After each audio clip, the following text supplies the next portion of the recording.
Right, so if you could only change one thing in your business to make it make more money, what would it be? There is a right answer. Okay, so there are normally two ways that you would do this. The first being getting the current customers that you've got to actually just spend more money. So that's increasing average transactional value or customer lifetime value.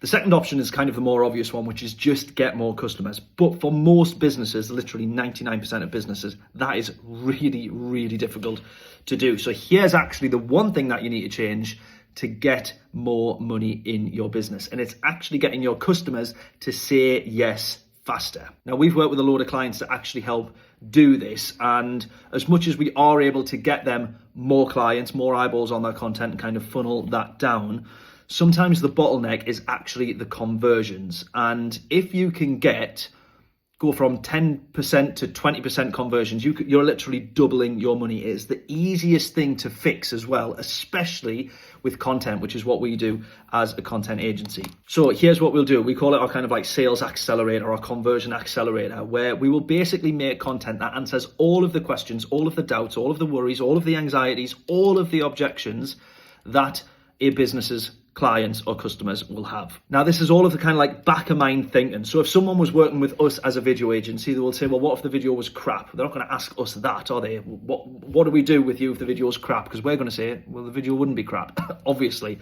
But we would say, well, we go through a revision process. You can have 2 rounds of amends and then we can still do some more if we need to. We work with you to actually plan it so that everything that you get in your video is exactly how you've wanted it.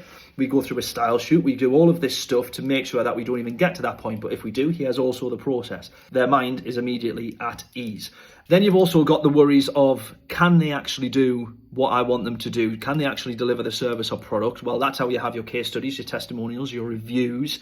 And if you, in your case studies and testimonials, can have somebody that looks exactly like the client in terms of they've had the same problem, they've had the same things that they've tried before, and then you have found the perfect solution which has the same dream outcome as that potential customer that they're saying in the review, perfect, because they can see themselves going through that exact journey and getting the same result. Now, conversion content was something that every brand and business did as soon as social media came out. It was like social media 101, but then they realized it didn't get new views on their content, and so they just stopped doing it. And they stopped doing it altogether, which is a really bad thing. But now businesses are struggling to convert. Everyone's kind of like cracked or hacked social media so that they can get loads of views on their content, and now they don't know how to actually make that content make them money. That's what we fix.